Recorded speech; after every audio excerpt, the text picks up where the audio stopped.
嗨，大家好，我是强哥，好久不见啊，欢迎回到我的频道。今天我在给刚进币圈的新朋友出一期对小白有用的影片，那就是小白币圈入门的一个指南。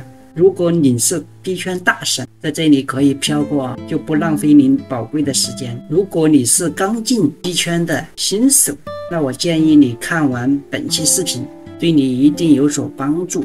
欢迎来到强哥的财富频道。在2025年6月17号，美国参议院呢以66票对32票通过了杰尼斯法案的程序性投票，简称杰尼斯法案，也就是天才法案。这项法案将在今年的11月份正式成为法律。我不知道大家有没有都看到这个新闻啊？我之前也讲过一期视频，关于稳定币是否涉及合法问题，就有提到这个。因为当时我看到这个消息的时候，感觉到像江湖的味道要风起云涌了，新时代的巨人已经轰鸣的转动。这个法案意味着美国正式宣布将虚拟币制定成为合法的法币种类，也就是在不久的将来，你可以直接用虚拟币购买任何现实里的东西，甚至是车子、房子。而美债也会通过跟虚拟币的稳定币的一个绑定，让全世界为美国化债，十分的感慨啊！无论想与不想，在美国这个国度再次抓住了世代的列车，虚拟币的体系会乘上虎发的快车，加速全面瓦解现在固有的银行体系。虚拟币的价值呢，也肯定将继续回升啊！所以在未来的美股和虚拟币都值得去做，这也是我自己用多余的资金在做的一个决定。因为这种权力分配、财富结构重新洗牌的大机遇，普通人一辈子未必都能碰上一次。但同样的，我也相信听到并真正执行去做的人呢，1/1000都很难。因为有一句话叫什么？你赚不到你认知以外的钱。我觉得这一句话是非常实用的，因为Web3以后必将到来， Web3 AI 虚拟币也就是时代的一个趋势。当然了，这只是我对我自己除了正常支配资金以外的财产的一个配置去做的一个投资决定，也是我会长期看好虚拟币的一个重要因素。至于小伙伴你们要怎么去做，是你们自己的选择。当你看到这个视频，这也是一个缘分。我希望当你在以后某个时间段回头再来看看这期视频，会发现这不是预言，而是定论。前面这些就是本期视频的一个引子，虽然话有些多，但我觉得有必要告诉你为什么你可能值得进入币圈。如果你想以一个新手的角色进入币圈，那么这就是强哥给你写的一份刚进入币圈的入门指南，它概述了新手入门应该了解的东西，在这里一次性给你讲清楚。这应该也是币圈入门很全方面的一个指南啊！有了这份指南，你就可以更快捷弄懂及轻装上阵。当然，在这里重要的事情还是需要再说一次啊！本视频的内容属于个人经验分享，不构成任何投资建议啊！入市都有风险的，投资需谨慎。我们都是成年人，要为自己的行为负责。好了，废话不多说，我们就进入今天的主题。很多新人进入币圈，那绕不开第一个问题就是什么？虚拟币是什么？到底还值不值得相信？尤其是国内翻出来的，基本上对虚拟币的一个认知还处在一夜暴富、一夜归零的一个状态，觉得虚拟币是赌徒的玩意儿，是击鼓传花、庞氏骗局，也喜欢将虚拟币一个妖魔化。当然了，虚拟币的骗局肯定也是不少的，才导致有这么一系列的一个认知。但这是任何一个新兴的事物或者领域都会面临的一个情况。一个领域还没有完全规范，恰恰说明这个领域在发展，对不对？你还有机会分得那么一小杯羹。那在回答虚拟币是什么、值不值得相信这个问题之前呢，这里有两个问题我们需要搞清楚。也就是说，第一个，你的钱在银行就是你的钱吗？我们每天用的钱，它为什么那么值钱？对不对？因为我们用的一个传统货币都是国家信用背书，也就是说国家来做担保，大家都认为这个钱肯定是值钱的，对不对？它在 A 国它是 AB， 比如法国是法币，在中国是人民币，但是到了 B 国去呢，人家就很有可能不认你这个币，对不对？不接受，因为它不流通嘛，它不是对等的，哪怕你装一麻袋子去，大家都觉得你这个是废纸。为什么？因为货币的价值它不是印出来的，是共识出来的。 A 国的共识在 B 国它是没有市场的，所以在信用的背书的背后，如果是国家信用崩塌，就会变成一张废纸。那么虚拟币的价值体系呢，它就是反其道而行之，它不是依赖国家的信用，而是依赖3个东西。第一个是算法，第二个是稀缺性，第三是全球共识。前面2条是不是都很好理解？算法嘛，计算；稀缺性嘛，就是像黄金一样，它非常稀缺。那全球共识呢，是不是就不好理解了？全球共识呢，其实就是全世界都相信它。那怎么让全世界都相信它？那就是所有人的一起来记账，每个人都会在链上记账，全世界的人都在链上记账，写在共同的一个账本上。这就是我们常说的区块链。关于区块链，强哥之前也讲过一视频啊，想了解更多的小伙伴们可以去看强哥以前的视频，因为它每一笔的交易都是公开的、透明的，写在每一个区块上面的，也就是每个人都可以去查，人人都可以查。你可以查这个，我可以查这个，也可以查这个区块，而且它是不可以更改的。为什么不可以更改？因为这不是你一个人去记账，它是所有全世界的电脑都在记账这个区块的交易记录。你要更改，那就必须同时更改所有人的电脑，全世界所有的电脑上的记录，你去更改，这在现实中几乎是不可能完成的，对不对？所以我们就回到你的钱在银行就是你的钱这个问题上，传统货币的答案是不一定的。对于传统货币，当银行说你不能用，它就不再属于你，他们可以限制你转账，对不对？冻结你的余额，没收你的资产。在政府无限量印钞通胀的时候，你的钱就随之变成了泡沫蒸发。比如说金融危机，比如说金融券，你并不真正的拥有你的钱，你只是一个被允许使用的使用权。这就是虚拟货币要解决的问题。去中心化的信任机制不是靠某个人来相信，某个政权相信，而是靠人改不了的一个体系可信度。你通过自己的私钥可以完全掌控自己的财产，想用就用，它不会被消失，它就在所有的链上，全世界都记账它的存在。这就是去中心化电子现金系统。虚拟币不是空气，而是技术信用与共识的集合，这就是它的一个运行机制。那前面我们已经说过了，其实虚拟币的诞生就是为了解决目前货币存在的问题。那虚拟币有什么作用？你拥有虚拟币可以保护你的财产安全，跨境转账及时到账，损耗而且很低。我们可以来看一下它的一个损耗对比啊，尤其是跨境转账优势一目了然。大家可以看到这一份表上面啊，下来自行去对比一下。你有了虚拟币能做什么？我在这里分成2块来做啊，一个是现实的作用，一个是投资的作用。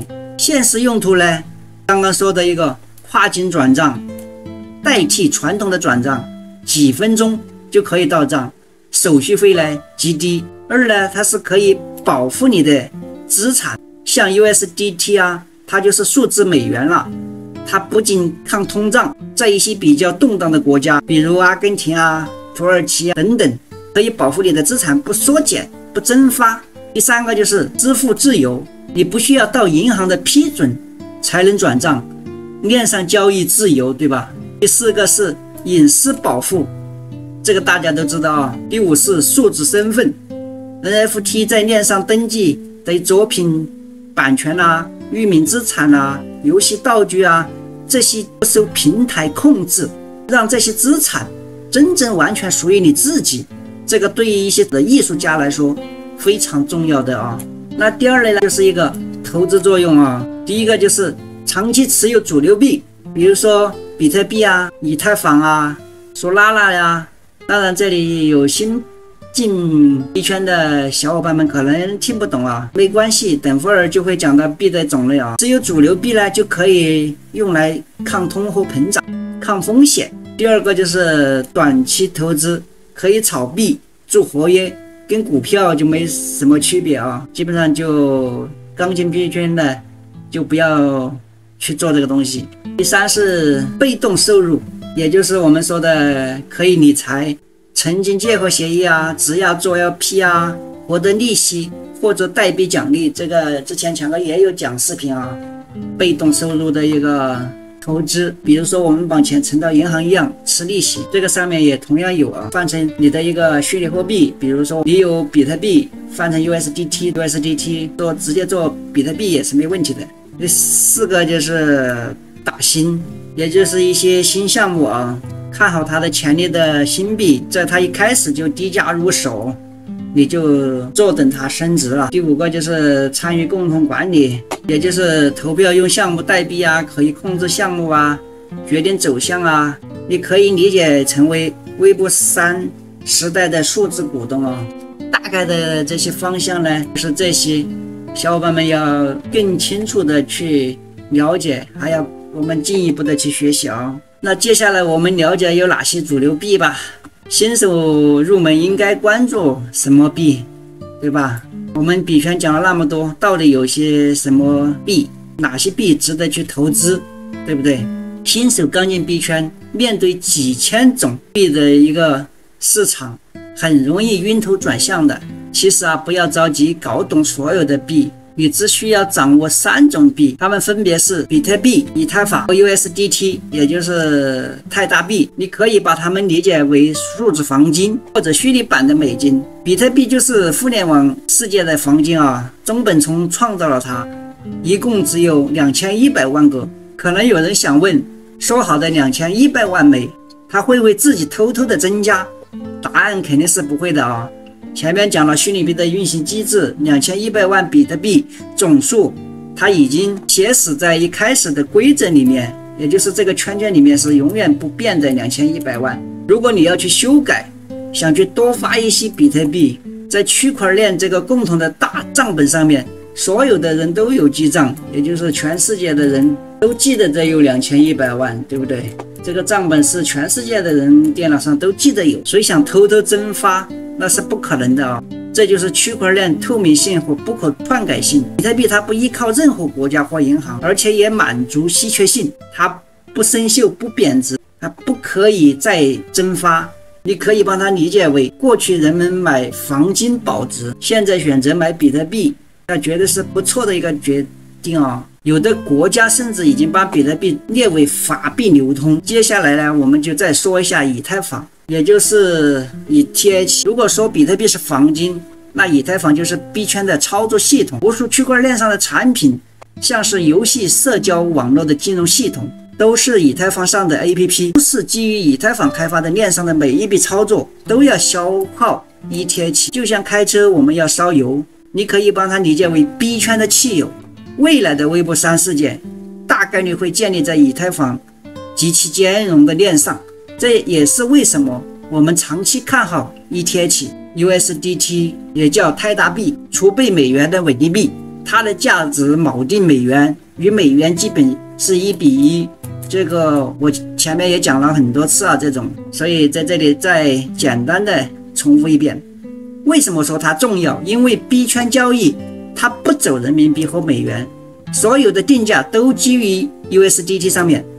你需要帮我们手上的法币都要换成这个 USDT， 再用它去买币，买成你想要的币类，比如说用 USDT 去买 BTC、ETH 或者索拉拉，再去转账成理财，就跟我们银行一样吃利息。那今年是法案通过之后，稳定币的合法性也正式得到确认，稳定币的竞争肯定也会增加。USDT 是目前最常用的啊，但后面估计还会有更多的美元币啊、有的不符合法案标准的稳定币不整改也会被淘汰。当然，这个是以后我们要再聊的一些事情哦。那以上的3种币呢，都是币圈的硬通货。除此以外，币圈还有各种短线的一些妖币，我们可以粗略分为2大类啊。一种是民营币，比如狗币、POPLE、WIF， 它们就没有实际价值，全靠段子跟社区共识在炒，它们可能10倍或者100倍，也有可能就在下一秒归零啊。另一种就是游戏类的Web3的游戏项目的代币，之前火过一阵了，现在不行了。新手买币，我们建议只看前面3种啊。这3种币呢，不仅靠谱稳定，我也建议这是新手选币的一个方向。它们的特点是都具备实际功能，以解决实际问题而出发诞生的功能币，这种币才有长期的一个价值。从这个点去学习呢，再去认识其他的币，发现其他好的项目。打狗或者哪些山寨币啊、民营币啊，都是基本上没什么价值。简单的说呢，想保值那肯定就是比特币，想参与生态呢，那就是以以太坊为主，想交易入金呢，就准备 USDT 泰达币。那讲了这么多，我们要怎么才能买到币？新人要怎么买币？到底选哪个交易所好？哪个交易所靠谱？目前呢，全球最大的交易所有3家啊，也就是币安、OE、白币。那第一个就是币安啊，第二个就是 OE， 第3个就是白币。你可以选其中任何一个注册账号啊，我建议首选币安啊，因为它注册容易，它支持中文，而且很好操作简单，支持微信、支付宝。如果你要注册，使用我的推荐码 TBN8Q68 或者扫描2维码即可注册，每次交易呢可以永久获得币安交易所20%的手续减免啊！一定要记得扫码进去过后，它会提示是否有邀请人，那我们一定填是，并且填入邀请码 TBNL8Q68， 我们才可以为以后每一次的交易减免20%的手续费，为我们开源节流，这非常香的啊！我们想想，一次20%， 2次、3次、100次了，对不对？那我们已经注册了一个交易所账号，怎么充钱进去？我在这里就用这个币安交易所举例啊，它有2种方式。那我们来到电脑端的一个币安交易所的界面啊，它也是非常干净、一目了然、很清楚的，对不对？那我们充钱，它有2种方式，第一种是 C2C 买币。那我们进来过后，可以看到这个上面有个交易里面有现货交易、杠杆交易。那 C2C 买币，那我们就点一下 C2C。那我们点进来过后，这里有个快捷区，有个自选区，有个大众区。快捷区呢也有2种啊，一个买入，一个卖出。买入你就将支付金额多少，当然我们这里要选币种啊，我们就选一下这个 CNY 啊。这人民币，也就是你输入金额，这里有限制啊，最少10元钱到145万。假如我们要买100的，那你就将收到14.04个 USDT， 因为我们这里是要买的是 U， 也就是 USDT 泰达币，因为这里 C 就是用户 ，C2C 就是用户跟用户之间的一个买币交易。你可能想问，我们为什么买 U， 对不对？我想买的是比特币啦，前面说了。USDT 相当于什么？相当于美金在币圈。你想买其他的币，就要通过这个 US 来买。所以啊，我们就需要买这个 U， 也就是 USDT。选择支付方式，那我们可以看到，支付宝有微信，有银行借记卡，还有 QQ 钱包，都是可以的啊，这都是方便的。还有我们自选区也是一样，这是快捷区啊。买入卖出，我们一样的选 USDT 买 USDT， 选交易金额多少，支付方式你这里都是一样的啊，支付宝、微信、银行卡、QQ 钱包。这个是神盾广告，我们就打开神盾广告，仅限神盾广告，我们按一下确认。我们为什么要打开这个神盾广告？也就是卖家在币安交易所押了保证金的啊，所以它会安全一些。那也关于买币卖币，强哥之前也有讲的视频啊，也就是常说的怎么入金出金。我们选一个卖家呢，不要一味的去追求那种高额的汇率高的，比如7.15的，因为上面也有可能我们收到黑钱哦，收到过后就会帮你的支付宝啊、微信啊冻结几天。最好我们选择有几个条件啊，之前强哥也讲过很多遍。第一个是它的一个经营到几年以上的，最好是2、3年以上的卖家。第二种呢，就是一个成交量高的、成交率高的，像这些什么90%的，暂时不要去选。那我们就看到下面这个光速资本，这个就非常 nice，45926，而且成交率100%。我们还可以点进去看一下它的一个经营时间。它的注册时间是2023年7月，2024年2005元，2年多了啊。像这种的话，肯定是基本上是没问题的啊。像我们要买卖币的话，像这种就 OK， 而且它写的是零冻结，这几种条件呢，最好我们每次都要去重视一下，避免我们这种无谓的一个冻卡情况啊。那第二种就是你已经有币需要充进去，也就是我们要添加资金充值进去。我们用 USDT 来举例啊，像我们这个界面，我们可以点这个充值。第一个我们是 C to C， 那我们第二个就是数字货币充值，也就是说别人要转 U 给你，或者你要从你其他的钱包转过来，比如说欧易转过来，从拜币交易所转过来，那我们就要选择你转的币种，你转以 ETH 就选 ETH， 一般我们都是选 USDT 啊。那我们就选 USDT， 那我们要选择网络是吧 ？B 链、BNB 的链、公链、AP7、以太坊、ETH 链。比如说我们选 BNB 的链，那选择对应的网络，复制这个地址，这就是相当于你的一个银行卡啊，币转到这个地址就行了。所以我们转币，不管是自己给自己转币也好，或者说你要别人转币给你也好，这2个东西是非常重要的啊。一个是网络一定要对。如果是其中错一个，别人给你的币或者你自己给自己转币，都会转丢失的啊，基本上是找不回来的。这就是2种买币的一个情况啊。那刚刚我们在交易所买的币都是放在交易所里面的，在你的余额就像在你的微信或者支付宝放钱一样啊，方便随时查看买卖提现。那你可能又想问，币圈不是总有什么助记词吗？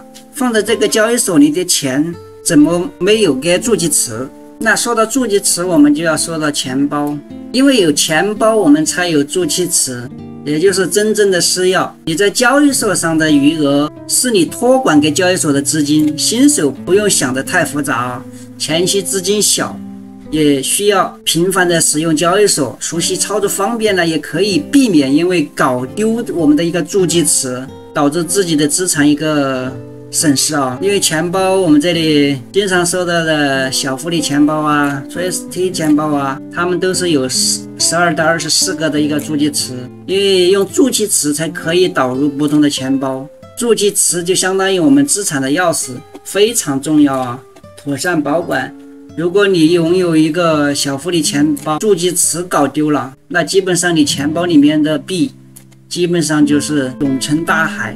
所以我们前期还是用交易所，交易所的余额是你托管给交易所的资金，基本上还是没有问题的啊。小额资金你在前期操作的时候，安全度还是 OK 的。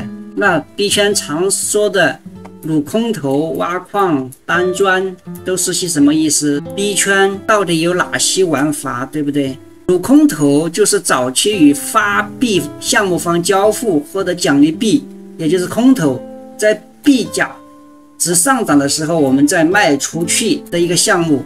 因为等发币后白捡几千刀，这个适合新手和时间多的人啊。微博3有个规则，谁先用的产品去跟这个产品交付，后来他就会给谁发币。有的项目有潜力，你早期免费拿到币，后来可能暴涨几十倍，你是零成本投入的，一次空投就可能赚几百或者几千美金，都是需要我们很好的去学习了解过后，懂得怎么操作了，我们才可以去做的一个事情哦。比如赚空头的例子啊，这个 LBSTR 零成本的投入，它一次可能就赚上千美金。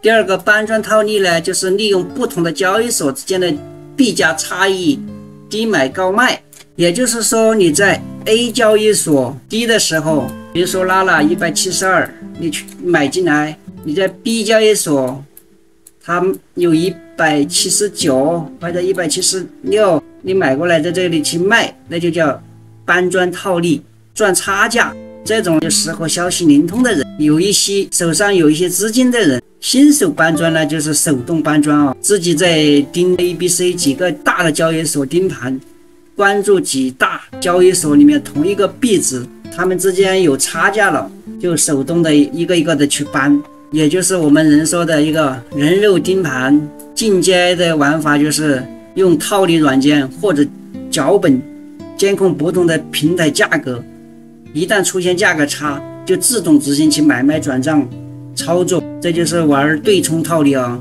这个不适合新手去玩啊。第三个就是定投，也就是定期买入比特币、以太坊、USDT 等主流币或看好的一个币种，这里就是相当于股票里面做长线的，就适合长期看好、不爱去盯盘的人，也就是我们做一条长线，看中所选的币的一个长期增值价值的，我们就去做一个长期投资。第四个就是挖矿，也就是我们一般所说的挖矿，也就是通过算力来获得加密货币。前面已经说到了，区块链是一个大账本，在比特币这类 PO 的工作机制中呢，记账的人都有贡献，也就是说你记账它都是有贡献的，有贡献就有奖励，给比特币的记账的呢，你就被奖励比特币，这个就叫挖矿，也就是说一个工作证明贡献算力的记账啊，工作量的证明就获得奖励币。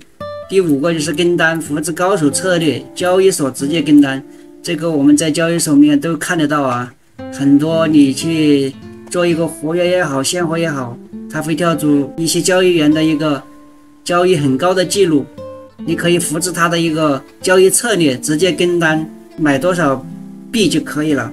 还有第六个就是网格，设置自动高买低卖。网格有现货网格，有活跃网格，活跃网格里面有杠杆交易，它就是一个活跃，风险极高，不建议新手去碰啊，这些都是交易所里面有的，我们一定要通过学习了解过后再去玩这些更深层次的一个交易。如果要玩活跃呢，之前我也有说过，不要投太多的资金，你手上有多余的闲钱，可以用100美金或者50美金、30美金去玩一下都可以的。而且玩的同时，我们一定要做一个动作，什么？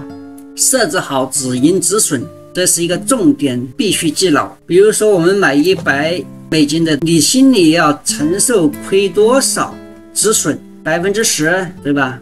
亏10美金，我们就止损到10美金。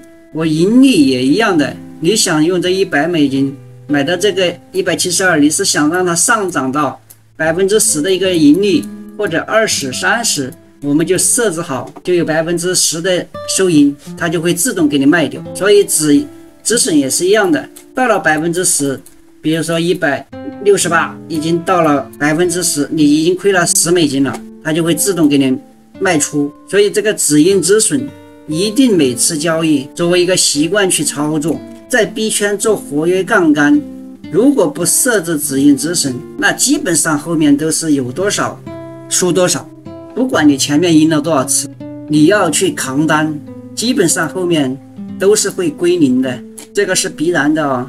那接下来就是一个 DeFi 挖矿。